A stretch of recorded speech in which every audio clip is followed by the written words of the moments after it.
କାହିଁକି ନା ଆପଣମାନେ ପାଲା ପାଖକୁ ଆସିଛନ୍ତି ମହାପ୍ରଭୁ ସତ୍ୟନାରାୟଣଙ୍କ ପାଖରେ ଆପଣ ଟିକେ ହରି କଥା ଶୁଣିବା ପାଇଁ ନା ଆପଣ କଣ ଅଜ୍ଞାନୀ ଲୋକ ଆପଣ ଜ୍ଞାନୀ ଲୋକ ଯିଏ ଯେତେ ଜାଣିଲେ ବି ଆଉ ଟିକେ ହରି କଥାରେ ଏତେ ଆନନ୍ଦ ମିଳେ ହରି କଥାରେ ଏତେ ପ୍ରେମ ଭାବ ଜାଗ୍ରତ ହୁଏ ହରି କଥାରେ ଏତେ ଭାବ ଭକ୍ତି ଜାଗ୍ରତ ହୁଏ ମା ଯିଏ ଯେତେ ଜାଣିଲେ ବି ହରି କଥା ଯେତେ ଶୁଣିଲେ ଆଜ୍ଞା ତାଙ୍କୁ ସେତେ ଆନନ୍ଦ ଲାଗେ ଯେ ଭକ୍ତି ଗଦ୍ଗଦରେ ଶୁଣେ ଆପଣ ମାନେ ବିଚାର କରିବେ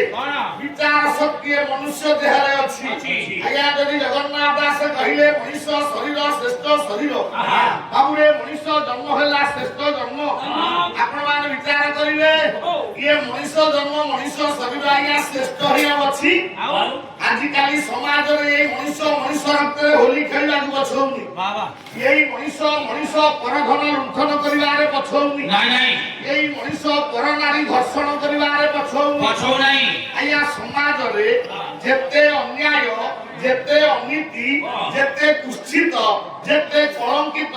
ଯେତେ କଦର୍ଯ୍ୟ କର୍ମ ଅଛି ଆଜ୍ଞା ସବୁ ଏଇ ମଣିଷ କରୁଛି ଆଜ୍ଞା ଯେତେ କୁଶ୍ଚିତ କର୍ମ सब ये मनुष्य सारे ताले आया सर्व शरीर मध्य सार दुर्लभ मर करे मर बाबू जन्म रे मनुष्य जन्म श्रेष्ठ जन्म कोन एथि पाई ताले मनुष्य मनुष्य रक्त रे होली खेलिबो मनुष्य परधन लुण्ठन करिवो परनीय नारी अपहरण करिवो एथि पाई आगे मनुष्य जन्म पाइते सारे आगो दुर्लभ अर्थटा बुझिले आमे मनुष्य काहे मनुष्य काटी बुझ भैया दुर्लभ हां दुर्लभ हम कहली दुर्लभ कहिले पवित्र वा श्रेष्ठ श्रेष्ठ हां दुर्लभ माने क्वाइट इम्पॉसिबल असंभव असंभव कथा आ ताले दुर्लभ माने कोन आगो दुर्लभ बुझिले तापर मनुष्य काहे मनुष्य काटुची पर नारी के धर्षण करउची बुझी हबो बाबा दुर्लभ होची तीनोटी भागरे विभक्त दुर्लभ शब्द तीन भाग विभक्त हां कोन कोन कहिलु प्रथम आइला दूरे आइला दुख लरे लज्जा भरे भय जो व्यक्ति को पाखरे दुख नाही लज्जा नाही भय नाही से माने दुर्लभ व्यक्ति आ दुर्लभ माने श्रेष्ठ कोन ये समाज रे जहा पाखरे दुख नाही ना लज्जा नाही नाही भय नाही नाही सेही हेला दुर्लभ शरीर आज्ञा ओ आमे इठी जेते बसिते 300 400 500 भितरी हां आज्ञा कहा जीवन रे दुख नाही नाही कहा पाया लज्जा नाही नाही कहा पाया भय नाही अछि समस्त बाखरे अछि मु को मना करछि अछि जोटी 100 लोक गैदरिंग हेकी होइतेबे ता भितरे 15 जन को पाखे दुख नतबो लज्जा नतबो भय नतबो अरे 100 के 15 हां काई एमिति व्यक्ति मनुष्य के ही नथबो जीवन में दुख न जाईछि ना दुख नाही जा सिखिए लज्जा नाही भय नाही अच्छा को तुम जानिबा केमिति हां दुर्लभ व्यक्ति जानिया केमिति मार्केट रे दुर्लभ व्यक्ति ना लिखि हबनी आउ टंका खर्च करे दुर्लभ व्यक्ति हबो टंका खर्च करे दुर्लभ नथिरा आउ तुमे कहत को मार्केट रे दुर्लभ व्यक्ति हबो अच्छा केमिति टंका को मार्केट रे खर्च करिया आगुरु 100 टंका थे वर्तमान 150 200 टंका खाइलानी अच्छा 200 टंका खर्च कले दुर्लभ व्यक्ति ना लिखि केमिति आपण 200 टंका नेबे केबिन तळे गळी दिबे तापरे से ठकिना कागज रे बुलेई धरि दो आपण आइले गोटाए प्यार के माइली तापरे दी प्यार के माइली तापरे तिनी प्यार के बेलकु दुख जीवन वो बापा यदि कटक मेडिकल एडमिशन है की बापा की मां की भाई की भाई किन्नी प्यार के से बापा को भूलिया दुख बड़ा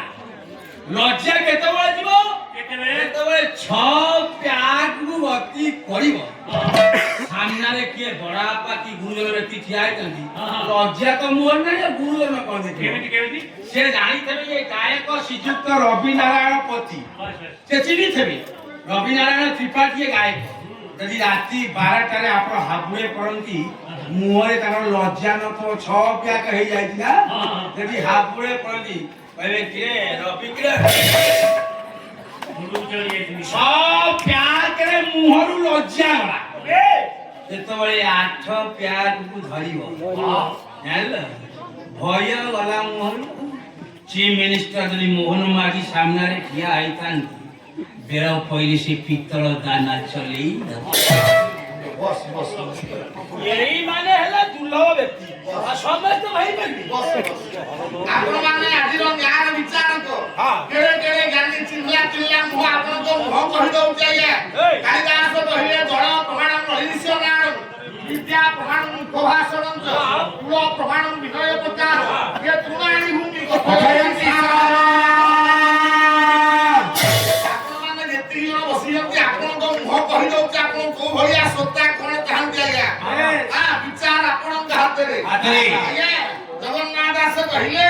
ଯେ ସର୍ବଶରୀର ମଧ୍ୟସାର ଦୁର୍ଲଭ ଆଜ୍ଞା ମଣିଷ ଜନ୍ମଟା ଦୁର୍ଲଭ ଜନ୍ମ ଶ୍ରେଷ୍ଠ ଶରୀର ଆମେ ଆଜ୍ଞା ଦୁର୍ଲଭରେ ଅଛେ ବର୍ତ୍ତମାନ ସମାଜରେ ଦୁର୍ଲଭ ମଣିଷ ଖୋଜିଲେ ଶ୍ରେଷ୍ଠ ଶରୀର ଶ୍ରେଷ୍ଠ ମଣିଷ ପାଇବେ ଆଜ୍ଞା ଆଜ୍ଞା କାହିଁକି ଲେଖା ହେଲା ଦୁର୍ଲଭ ଶରୀର କଣ ପାଇଁ ଏ ମଣିଷ ଜନ୍ମ ଶ୍ରେଷ୍ଠ ଜନ୍ମ ଆଉ ଗୋଟାଏ ପଦ ଆଜ୍ଞା ଭାଗବତରୁ ଆଉଛି ଆଜ୍ଞା ଜଗନ୍ନାଥ ଦାସ କହିଲେ ଇଏ ଅନେକ ଜନ୍ମ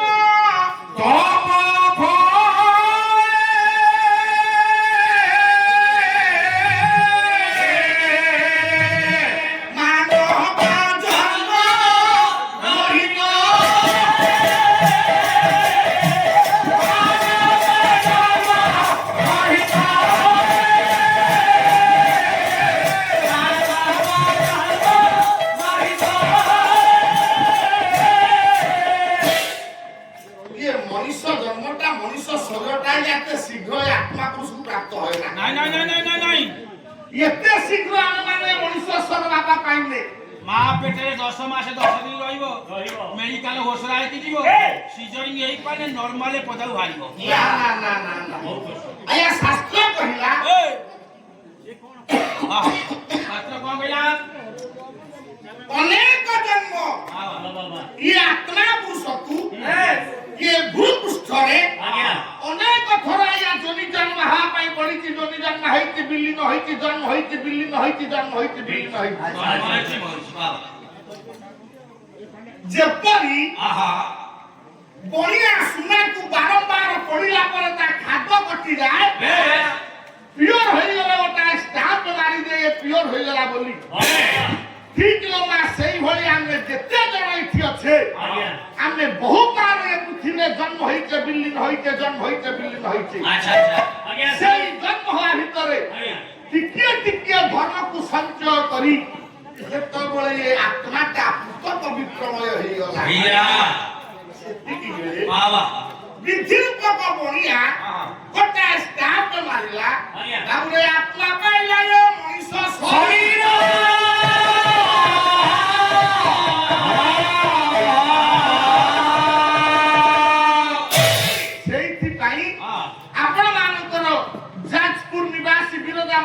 বরপুত্র যোগ্য সন্তান কবি মন্ডল কৃষ্ণ প্রসাদ বসু সন্ত গোস্বামী বিল্লমঙ্গলঙ্কর অন্তর্নিহিত ভাবকে আপন মানুষ আগে পরিপ্রকাশ করে দেবে কোন কহিলে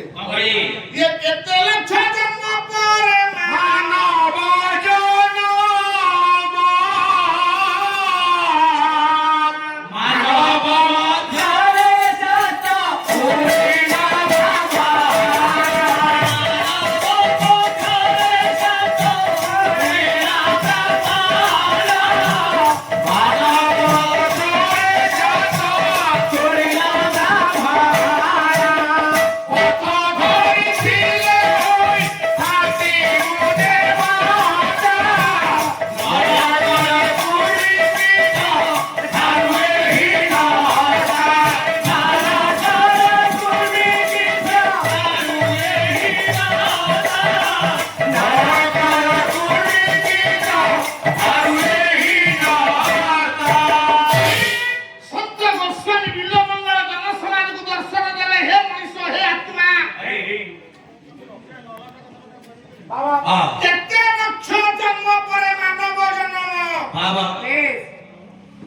মানব শরীর আজ্ঞা কেতে বলে আমি পাউ কেতে বলি না লক্ষ লক্ষ লক্ষ লক্ষ লক্ষ কেতে লক্ষ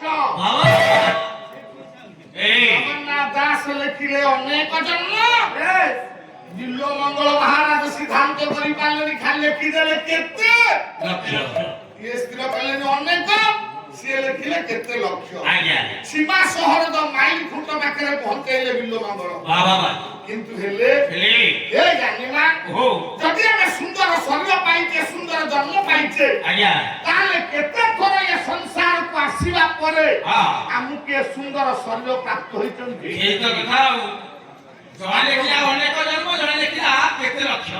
ପର୍ଟିକୁଲାର ସଂଖ୍ୟା କୁହନ୍ତୁ କେତେ ଥର ଯୋନି ଜନ୍ମ ହେବା ପରେ ଆମେ ମଣିଷ ଶରୀର ପାଇଛୁ ଆପଣମାନଙ୍କର ମନ ମାନସକୁ ମୁଁ ବର୍ତ୍ତମାନ ସଂହିତାକୁ ନଉଛି ସଂହିତା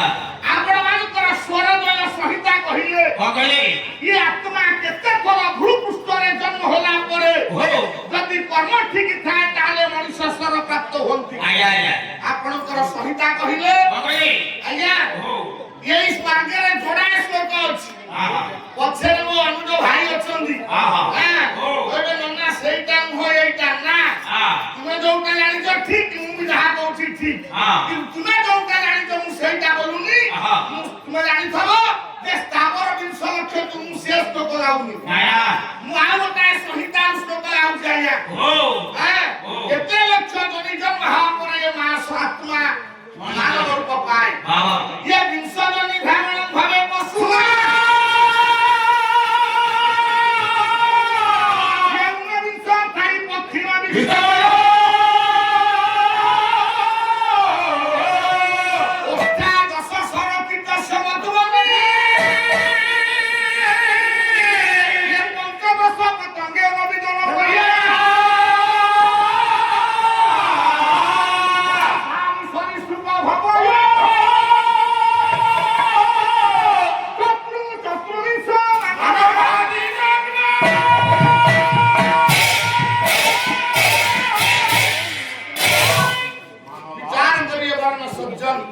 ଆପଣଙ୍କ ସଂହିତା କହିଲେ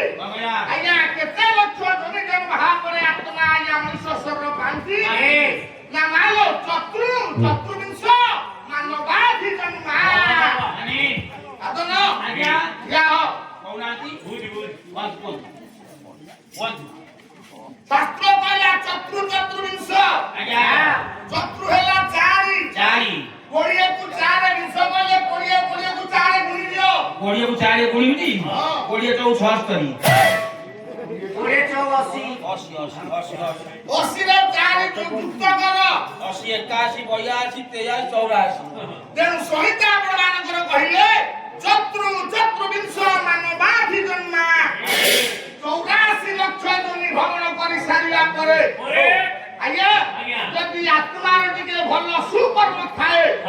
ଆତ୍ମା ଯଦି ପବିତ୍ର ହୁଏ ତାହେଲେ ତାକୁ ମଣିଷ ଶରୀର ପ୍ରାପ୍ତ ହବ 84 ଲକ୍ଷ ଭିତରେ ଆଜ୍ଞା ମାନବ ଶରୀର ନାହିଁ ମାନବ ଜନ୍ମ ନାହିଁ 84 ଲକ୍ଷ ଜନି ଭ୍ରମଣ କଲା ପରେ ଆତ୍ମା ପାଇଲା ମଣିଷ ଶରୀର କିନ୍ତୁ 84 ଲକ୍ଷ ଜନି ଭିତରେ ମଣିଷ ଶରୀର ମଣିଷ ଜନ୍ମ ନାହିଁ ଯଦି 84 ଲକ୍ଷ ଜନି ଭିତରେ ମଣିଷ ନାହିଁ ଯୋଉ 84 ଲକ୍ଷ ଜନି ଆଗରୁ ଭ୍ରମଣ କରୁଥିଲା ସେ କୋଉଥିରେ ଭ୍ରମଣ କରୁଥିଲା କଣ ଏମିତି ତା ସାନ୍ନିଧ୍ୟ ଲାଭ ହେଲା ମଣିଷ ପାଇଲା ତାହେଲେ ଆ ପୂର୍ବରୁ ଆଜ୍ଞା ବର୍ତ୍ତମାନ ଆମେ ମଣିଷ ହେଇଛେ ଆ ପୂର୍ବରୁ ଆମେ କୋଉ ଶରୀର ପ୍ରାପ୍ତ ହେଇଥିଲେ କୋଉ ଶରୀର କୋଉ ଶରୀର ପ୍ରାପ୍ତ ହେଇଥିଲେ ସେଇଟା କଥା ଆଉ ଆଜ୍ଞା ଏ ସଂସାରରେ କେତେ ପ୍ରକାର ଜୀବଜନ୍ତୁ ଅଛନ୍ତି କଳନା କରିହବ ନା ମାନେ କେତେ ପ୍ରକାର ଜୀବ କିଏ ଗଣି ପାରିବ କହୁନୁ କିନ୍ତୁ ମୋ ଜେଜେ କହୁଥିଲେ ନାତି ଟୋକା ପାଲା ପରିବେଷଣ କରିବାକୁ ଯାଉଛୁ ମନେ ରଖିଥା ବିଶ୍ୱରେ 56 କୋଟି ଜୀବ ନା ଆପଣମାନେ ବି ପୁରାଣ ପଢିଛନ୍ତି ସଂସାରରେ 56 କୋଟି ଜୀବ ବୋଲି ଆପଣ ଜାଣନ୍ତି ନା ଆଚ୍ଛା 56 କୋଟି ଜୀବ ତ କେତେ ଭାଗ ହେଲା କେତେ ପ୍ରକାର ଜୀବ ଆପଣ କହୁଛନ୍ତି 56 କୋଟି ଜୀବ ପୁଣି କେତେ ପ୍ରକାର କହୁନାହାନ୍ତି କେତେ ପ୍ରକାର ଜୀବ 56 କୋଟି ଜୀବ 56 କୋଟି ପ୍ରକାର ଆଉ ନା ଆଉ ସଂସାରରେ 6 ପ୍ରକାର ଜୀବରୁ 7 ପ୍ରକାର ଜୀବ ଆଜି ପର୍ଯ୍ୟନ୍ତ କେହି ଦେଖି ନାହାନ୍ତି ସାରା ଆଜି ତମ ବ୍ୟାଙ୍କକୁ ଯାଇଥିଲେ ତ ଖରା ପଚାରିକି ମୁଣ୍ଡରେ ପଚାରିଛି ଆଳୁ ସାଳୁ ଗପିଲେଣି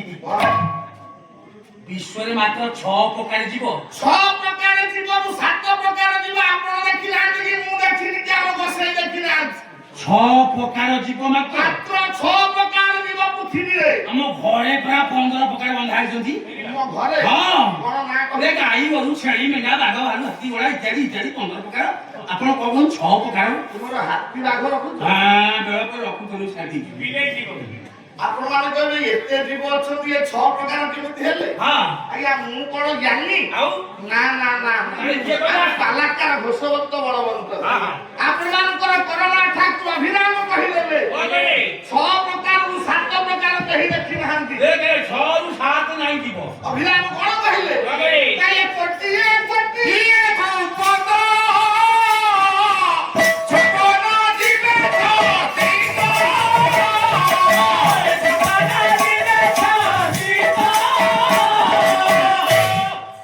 କୋଟିକେ ଗୋଟିଏ ରୂପତ 56 ଯିବେ 6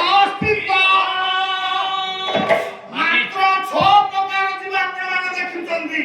ଅଭିରାମ ପରମହଂସ କହିଲେ ହଁ 6 ପ୍ରକାର ଯିବ କେମିତି କେମିତି ନା ଦେଖନ୍ତୁ ଆଜ୍ଞା ଗୋଟିଏ ହେଲା ପଶୁ ଗୋଟିଏ ହେଲା ପକ୍ଷୀ ଗୋଟିଏ ହେଲା କୀଟ ଗୋଟିଏ ହେଲା ପତଙ୍ଗ ଗୋଟିଏ ହେଲା ସରୀସୃପ ଇଏ 5 ପରେ ଆସିଲା ବାବୁ ଏ ମଣିଷ ଆପଣ ହାତୀକି ଦେଖିବେ ସାର୍ କହିବେ ପଶୁ ବାଘୁ କହିବେ ପଶୁ ସିଂହୁ କହିବେ ପଶୁ ବଳଦୁ କହିବେ ପଶୁ ମଣିଷୁ କହିବେ ପଶୁ କୁକୁରୁ କହିବେ ପଶୁ ଇଏ ପଶୁ ଜଗତ ସବୁ ଗୋଟେ ଆଣା ସାରେ ବା ପଶୁ ମାନେ ଆପଣ ଏମିତି ଜଗତ କଲେ ମୁଁ ପ୍ରକାର ଦେଖୁଥିଲି ଜଗତ ହେଲା ପଶୁ ଜଗତ ଗୋଟେ ପକ୍ଷୀ ଜଗତ ଗୋଟେ କୀଟ ଜଗତ ପତଙ୍ଗ ଜଗତ ସରୀସୃପ ଯିଏ ଉଡ଼ିଲେ ଆଜ୍ଞା ଯିଏ ଉଡ଼ନ୍ତୁ ଆଜ୍ଞା କାହାକୁ କହିବେ ପକ୍ଷୀ ପାରା କହିବେ ପକ୍ଷୀ ବଧୁ କହିବେ ପକ୍ଷୀ ସେଇଟା ଆପଣ କହିବା କଥା ଯେତେ ଉଡ଼ିଲେ ସିଏ ପକ୍ଷୀ ଇଏ ହେଲା 5 ପରେ 6 କହିଲା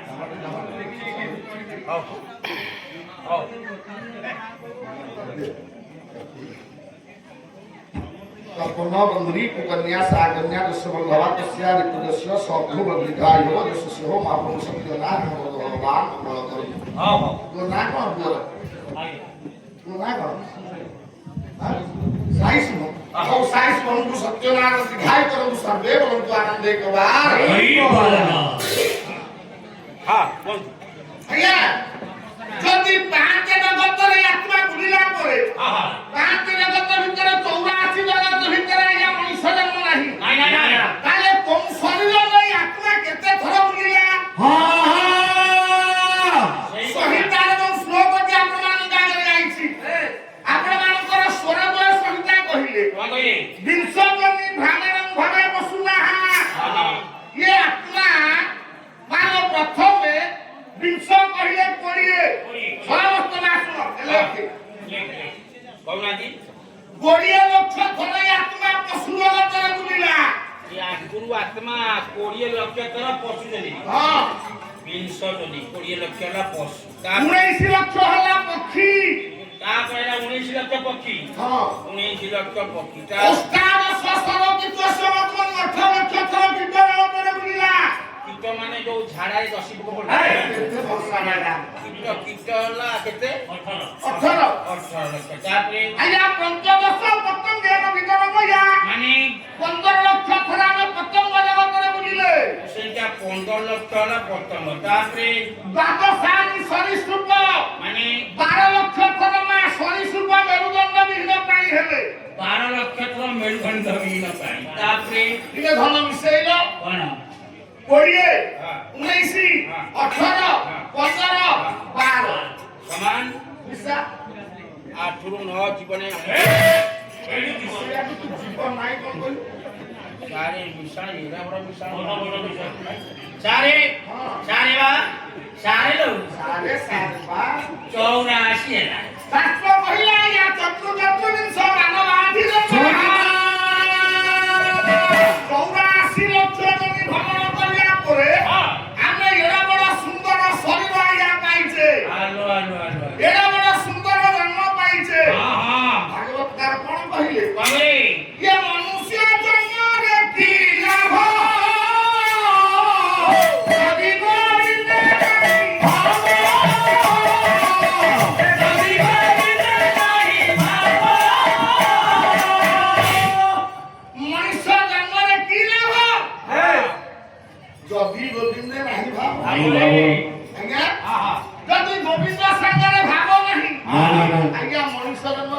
ଅଛି କିଛି ଲାଭ ନାହିଁ ରେ ବାପା। ଆପଣ ମାନଙ୍କର ସନ୍ଥ ପବନେଶ୍ୱର ବାବା ହଁ ବିଶ୍ୱକୁ ଦର୍ଶନ ଦେଇଦେଲେ ଗୋଟେ ପଦ କହିଲେ କଣ କହିଲି କଣ କହିଲେ କଣ କହିଲି ନା ଇଏ ନର ଜନ୍ମ ନୁହେଁ ବିଳାସ ଭୂଇଁ ନର ଜନ୍ମ ନୁହେଁ ବିଳାସ ଭୂଇଁ ନର ଜନ୍ମ ନୁହେଁ ବିଳାସ ଭୂଇଁ ନର ଜନ୍ମ ନୁହେଁ ବିଳାସ ଭୂଇଁ ନର ଜନ୍ମ ହରି ଭଜନ ଭୂଇଁ ନର ଜନ୍ମ ହରି ଭଜନ ଭୂଇଁ ନର ଜନ୍ମ ବିଳାସ ବ୍ୟସନର କ୍ଷେତ୍ର ନୁହଁ ମା ମଣିଷ ଜନ୍ମ ହେଇନି ତିନି ବାହାରା ବିଲ୍ଡିଂ ଏସି ରୁମରେ ରହିବ ନା ନା ନା ନା ମଣିଷ ଜନ୍ମ ହେଇନି ଆଜ୍ଞା ରୋଡ ସାଇଡରେ 10 ଏକର ସମ୍ପତ୍ତି କିଣିବ ଆଉ ମଣିଷ ଜନ୍ମ ହେଇନି କୋଟି କୋଟି ଟଙ୍କା ବ୍ୟାଙ୍କ ବାଲାନ୍ସ କରିବ ଆଉ ନର ଜନ୍ମ ବିଳାସ ଭୂଇଁ ହଁ ବାବା ନର ଜନ୍ମ ହରି ଭଜନ ଭଜନ ପାଇଁ ରେ ଆଜ୍ଞା ଓ ହରି ଭଜନରେ ଆହା ହରି ନାଁରେ ବାବା କି ଆନନ୍ଦ ଅଛି ଆହା ଇଏ ମଣିଷ ଜାଣିଛି ବାବା ଆଜ୍ଞା ଓ ତା କହିଥିଲେ ହଁ। ଆପଣ ଦିନ ସାରା କର୍ମମୟ ସଂସାରରେ କେତେ ଖଟି ଖଟି ହଁ। ଯେତେବେଳେ ରାତିରେ ବିଶ୍ରାମ ନେବା କଥା ଆଜ୍ଞା ଏଠି 5 ଦିନ କାଳ କଣ ପାଇଁ ଆସିଛନ୍ତି ହଁ ରେ ହରି କଥା ଆନନ୍ଦ ଶ୍ରମ କ୍ଳାନ୍ତି ମେଣ୍ଟେଇ ଦେବ ହରି କଥାରେ ଏତେ ଆନନ୍ଦ ମିଳେ ମଣିଷକୁ ଆପେ ଆପେ ହଁ। ସେ କଥା ସେଇ ମଣିଷ ହିଁ ବୁଝିଛି ବୁଝିଛି ରେ କିନ୍ତୁ ହେଲେ ସଞ୍ଜ ଓହୋ ଆପଣମାନଙ୍କୁ ଗୋଟେ ଛୋଟିଆ କଥା କହିବି କଣ କହିବି ମୁଁ ଭାବୁଛି ବୋଧେ ଗୋଟିଏ ମଞ୍ଚରେ କହିଥିଲି ସେ ମଞ୍ଚ ପରିବର୍ତ୍ତନ ହେଇଛି ଆଜ୍ଞା ଆହା ଇଏ ଉତ୍ତାନ ମଞ୍ଚ ହଁ ଆଜି ଦ୍ୱିତୀୟ ମଞ୍ଚରେ ମୁଁ ଗୋଟେ ମୋର ନିଜସ୍ୱ ମନ୍ତବ୍ୟ ରଖୁଛି ଆଜ୍ଞା କଣ କେତେ ଦୂର ଠିକ କେତେ ଦୂର ଭୁଲ ଆପଣ ବିଚାର କରିବେ ଆଜ୍ଞା ଆହା କିନ୍ତୁ ଗୋଟିଏ ମଞ୍ଚ ଛତିଆ ନିକଟ କରୁଆଳ ମଞ୍ଚରେ କହିଥିଲି ସେ ମଞ୍ଚ 3 ବର୍ଷ ତଳେ କହିଥିଲେ ବୋଲି ତାହା କରିଚାଲିଛି ଆଜ୍ଞା କଣ ଆଜ୍ଞା ଏ ଅଞ୍ଚଳରେ ଏ ଉତ୍ତାନ ମଞ୍ଚରେ ଅଭିଯାନ ଗୋଟେ ହବ ବୋଲି ମୋର ଇଚ୍ଛା କଣ କହିଲେ ଆଜ୍ଞା କଣ? ଆପଣମାନଙ୍କୁ ଏତେ କଥା କହିଲି ମଣିଷ ଜନ୍ମ ଶ୍ରେଷ୍ଠ ଜନ୍ମ ମନୁଷ୍ୟ ଦେହରେ ଦିବ୍ୟ ଜ୍ଞାନ ଆପଣଙ୍କ ଦେହରେ ଦିବ୍ୟ ଜ୍ଞାନ ଅଛି ଆହା କିନ୍ତୁ ଆପଣମାନେ ଆହା ଯେତେବେଳେ ଦିଅ ଦେବତା ମନ୍ଦିର ତୀର୍ଥ ଯାଉଛନ୍ତି ଆଜ୍ଞା ଆହା ଆଜ୍ଞା ପୁରୀ ଯାଉଛନ୍ତି ଆଜ୍ଞା ଭୋଗ ଟିକେ କରୁନାହାନ୍ତି ଆଜ୍ଞା ସାରା ମନ୍ଦିର ଯାଉଛନ୍ତି ନା ଭୋଗ ଟିକେ କରୁନାହାନ୍ତି ରାଣୀ ମନ୍ଦିର ଯାଉଛନ୍ତି ଫୁଲ ମାଳ ଟିକେ ଦଉନାହାନ୍ତି ଆଜ୍ଞା ଯୋଉ ମନ୍ଦିରକୁ ଯାଉଛନ୍ତି ଯୋଉଠିକି ଯାଉଛନ୍ତି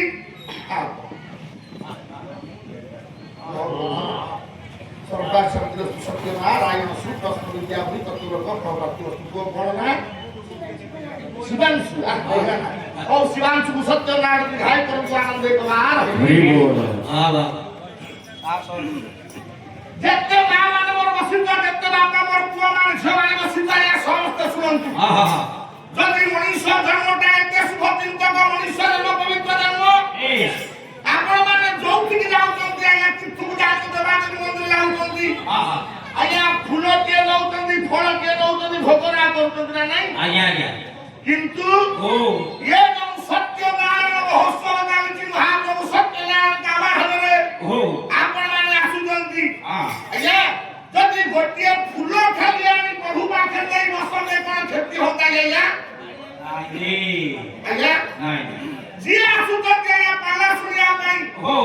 ଆଜ୍ଞା ଗୋଟିଏ ଫୁଲ ଯଦି ଆଣି ପ୍ରଭୁଙ୍କ ପାଖରେ ଥୋଇ ଦେଇ ପାଲା ଶୁଣନ୍ତେ ଓ ଆଜ୍ଞା କିଛି କ୍ଷତି ହବ ନାଇଁ ନାଇଁ ରେ ନାଇଁ ନାଇଁ କ୍ଷତି ହବ ଆଜ୍ଞା ନା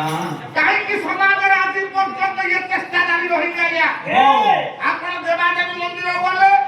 ମାଳ କିଣି ଦଉଛନ୍ତି 200-300 ଟଙ୍କା ଏଠି ପଇସା ପଡୁନି ନାଇଁ ନାଇଁ ଗୋଟିଏ ଟକର ଫୁଲ ଯଦି ସତ୍ୟନାରାୟଣଙ୍କ ପାଖରେ ଥୁଆ ହନ୍ତା ତାହେଲେ ହରି କଥା ଶୁଣିବା ସହିତ ଆପଣଙ୍କର ଆସିବାର ଶ୍ରମଟା ବି ସାର୍ଥକ ହେଇଯାଆନ୍ତା କାହିଁକି ନା ହରି କଥା ଶୁଣିଲେ ଆଜ୍ଞା ପ୍ରଭୁଙ୍କ କଥାରେ ପ୍ରଭୁଙ୍କ ପାଖରେ ଆଜ୍ଞା ପାଦ ତଳେ ଫୁଲଟିଏ ସମର୍ପଣ କରିଦେଲି ତାହେଲେ ଆପଣଙ୍କର ମଙ୍ଗଳ ହବ ଆହୁରି ମଙ୍ଗଳ ତ ହଉଛି ଆହୁରି ମଙ୍ଗଳ ହବ ଆଜ୍ଞା ପରିବାରର ମଙ୍ଗଳ ହବ ଘରୁ ବାହାରିଲା ବେଳେ ଆଜ୍ଞା ଅନ୍ତରରେ ଭକ୍ତି ହବ କାହିଁକିନା ଫୁଲଟେ ଧରିଲେ ମଣିଷ ମନଟା ଆଜ୍ଞା ବାନ୍ଧି ହେଇଯାଏ ଫୁଲ ପାଖରେ ଆଜ୍ଞା ପାଲା ପାଖକୁ ଆସିଲା ବେଳେ ଯଦି ସାଙ୍ଗ ହୋଇ ଅଲଗା କଥାବାର୍ତ୍ତା ହେଇ ଆସୁଥିବେ କିନ୍ତୁ ଯେତେବେଳେ ଫୁଲଟିଏ ଧରିବେ ନାହିଁ ମୁଁ ସତ୍ୟନାରାୟଣ ପାଲା ଶୁଣିବାକୁ ଯାଉଛି ତାହେଲେ ଶରୀର ପବିତ୍ର ହେଇଯିବ ପାଞ୍ଚ ମନଟା ଆଜ୍ଞା ବାନ୍ଧି ହେଇଯିବ ସତ୍ୟନାରାୟଣ ପାଖରେ ଆହୁରି ସମାଜର ମଙ୍ଗଳ ହବ। ବର୍ତ୍ତମାନ ଅଶୃଙ୍ଖଳିତ ସମାଜ ସଜାଡି ହେଇଯିବ ଆଜ୍ଞା, ହବ ନା ହବନି? ଆଗରେ କଣ ପଇସା ବଢୁଛି ଆଜ୍ଞା? ଯେତେବେଳେ ଗଛରୁ ଫୁଲଟିଏ ଶୁଣିଲେ ମନ ବଳେ ବଳେ କହିବ ଇରେ ମନ ତ ହର ନିଜ ଗୁରୁ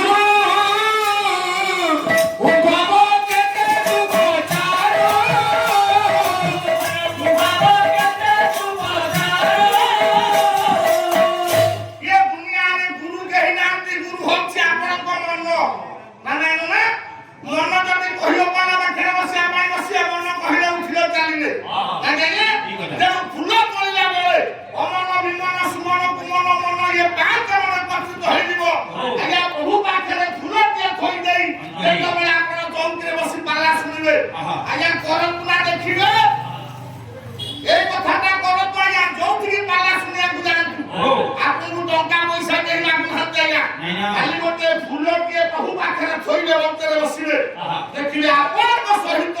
ବିଶ୍ୱର କଲ୍ୟାଣ ହବ, ଜଗତର ମଙ୍ଗଳ ହବ, ସମସ୍ତଙ୍କ ଅନ୍ତରରେ ଭକ୍ତି ଭାବ ଜାଗ୍ରତ ହେଇଯିବ,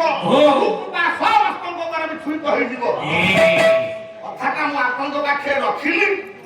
ଆପଣଙ୍କ ମନ ଉପରେ ନିର୍ଭର କରେ। ଆପଣ ଫୁଲ ନ ଆଣିଲେ କଣ ମୁଁ ଆପଣଙ୍କୁ କହିଲା ନଥିଲି, କିନ୍ତୁ ସେତିକି ବେଳେ ଚିନ୍ତା କରିବେ ଗାଁ ପୁଅଟି ଆସିଥିଲା, ଠିକ କହିଲା କି ଭୁଲ କହିଲା, ଜଗତର କଲ୍ୟାଣ ପାଇଁ ଏଇଟା ହେଲେ ଆହୁରି ଜଗତର ମଙ୍ଗଳ ହବ ଆଜ୍ଞା। ତେଣୁ ହେ ସଜ୍ଜ, ଆପଣ ମାନେ ସମସ୍ତେ ତ୍ରିନେତ୍ରଣ ବସୁଛନ୍ତି ନର ନାରାୟଣ, ସକଳ ହଟେ ନାରାୟଣ, କେବଳ ସତ୍ୟ ନାରାୟଣ ଏଇଠି ବିଦ୍ୟମାନ ହୁଅନ୍ତି। ଆପଣ ପରା ଜଣେ ଜଣେ ସତ୍ୟ ନାରାୟଣ ନାଇଁ, ସକଳ ହଟେ ନାରାୟଣ। ତେଣୁ ଆପଣଙ୍କ ଅନ୍ତରରେ ସତ୍ୟ ନାରାୟଣ ବିଦ୍ୟମାନ ହୁଅନ୍ତୁ। ହୃଦୟ ଭିତରେ ଏ କଥାକୁ ଆଜ୍ଞା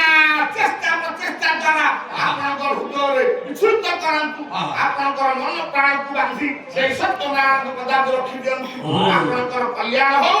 ଆପଣଙ୍କର ମଙ୍ଗଳ ହଉ, କି ଅନୁଷ୍ଠାନର ମଙ୍ଗଳ ହଉ, ବିଶ୍ୱର କଲ୍ୟାଣ ହଉ, ସର୍ବବଳ